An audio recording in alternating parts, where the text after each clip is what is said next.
pintu ke ruang ditutup. perjamuan kawin. Terus Kemudian datang juga gadis-gadis yang lain itu gadis dan yang berkata, bodoh, Tuan, Tuan, bukakanlah kami pintu. Ya. Tetapi ia menjawab, Aku berkata kepadamu, sesungguhnya aku tidak mengenal kamu. Karena itu berjaga-jagalah, sebab kamu tidak tahu akan hari maupun akan ya, saatnya. terima kasih. Jadi dalam cerita ini terjadi pemisahan antara gadis bijaksana dan gadis bodoh. Terjadi pemisahan antara gadis bijaksana dan gadis bodoh. Gadis bijaksana itu gereja Tuhan yang berjaga-jaga selalu, siap sedia selalu akan masuk perjamuan kawin anak domba Allah. Perjamuan kawin anak domba Allah. Ya, sesudah itu masuk Firdaus, kerajaan 1000 tahun damai. Perjamuan kawin anak domba Allah ini di awan-awan yang permai. Ya, waktu Yesus datang kedua kali, sesudah itu masuk kerajaan 1000 tahun damai, Firdaus yang akan datang. Sesudah itu masuk kerajaan surga yang kekal, Yerusalem baru. Gadis yang bodoh tidak berjaga-jaga. Gadis yang bodoh sama dengan tidak berjaga-jaga akan ketinggalan saat Yesus datang kedua kali. Masuk dalam pesta pembantaian, perjamuan besar pembantaian dalam Wahyu 19 ayat yang ke-17. Sudah kita baca, masuk dalam pesta pembantaian sampai masuk kebinasaan, neraka selama-lamanya. Ini gadis bodoh yang tidak berjaga-jaga, tidak siap sedia.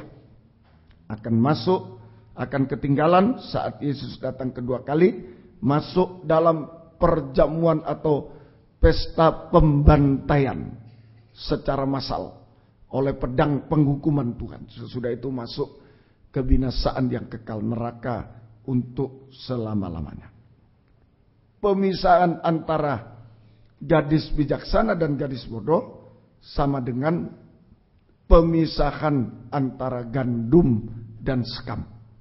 Pemisahan gadis bijaksana dan gadis bodoh sama dengan pemisahan gandum dan sekam. Saja, gadis bijaksana sama dengan gandum akan masuk ke dalam lumbung. Nah, itu kerajaan surga, Firdaus, kerajaan surga itu lumbung.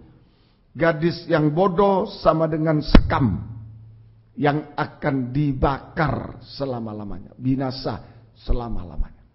Ini ya, saya ulangi, pemisahan antara gadis bijaksana dan gadis bodoh sama dengan pemisahan gandum dengan sekam.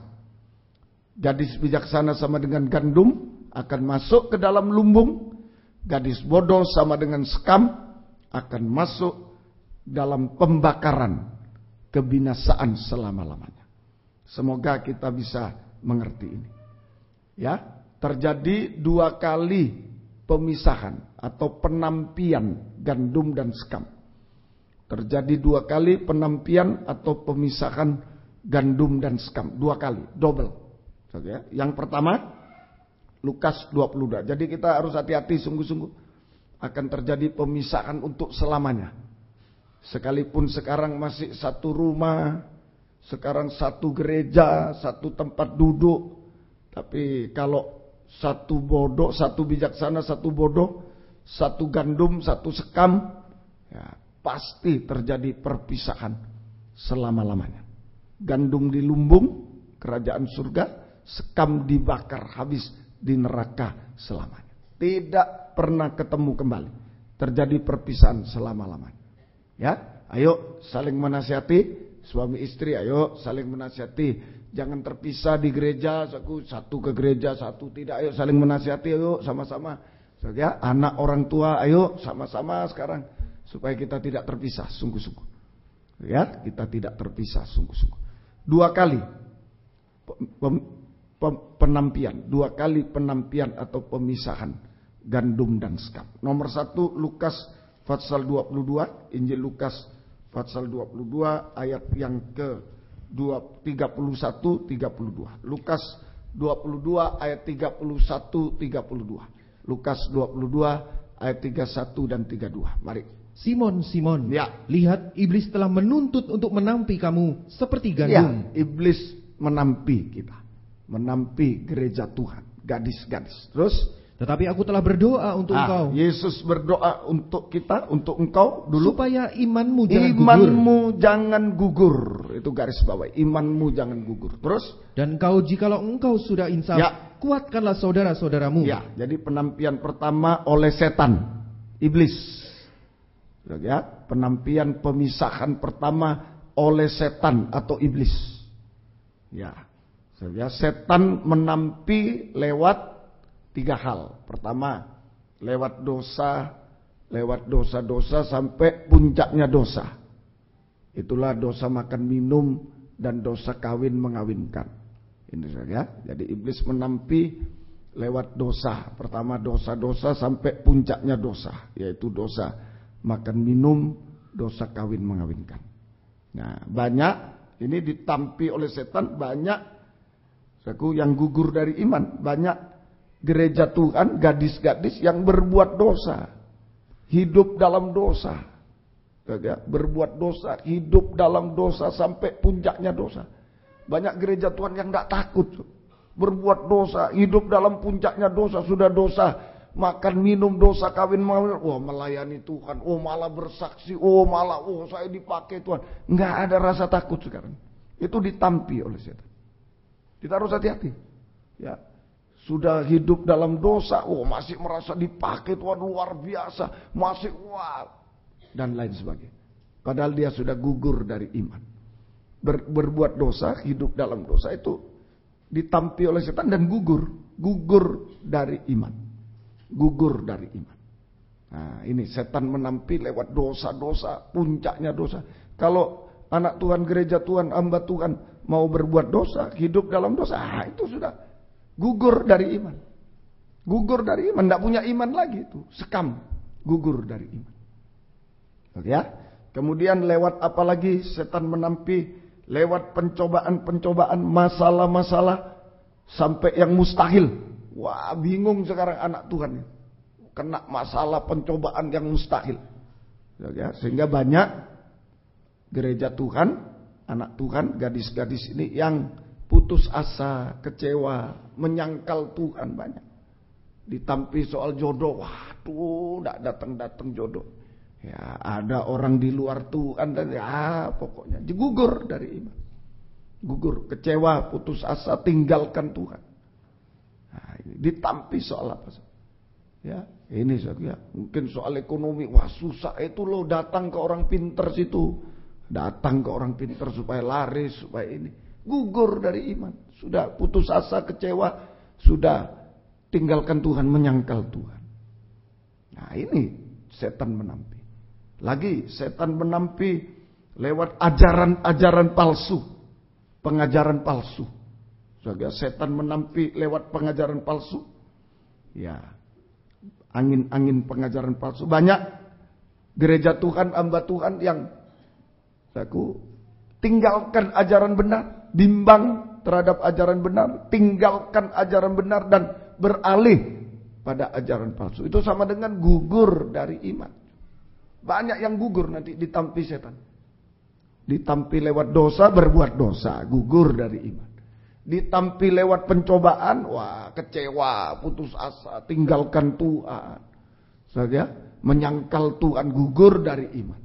Ditampi lewat ajaran-ajaran palsu, bimbang terhadap yang benar. Dulu saya bahagia ini dalam pengajaran ini, saya disucikan, saya ditolong. Sekarang bimbang, masa cuma begitu terus. Ya, bimbang. Sampai tinggalkan ajaran yang benar, beralih pada yang palsu. Itu gugur dari iman. Jadi tujuan setan atau iblis menampi supaya gereja Tuhan gugur dari iman, kosong dari iman. Itu sekam.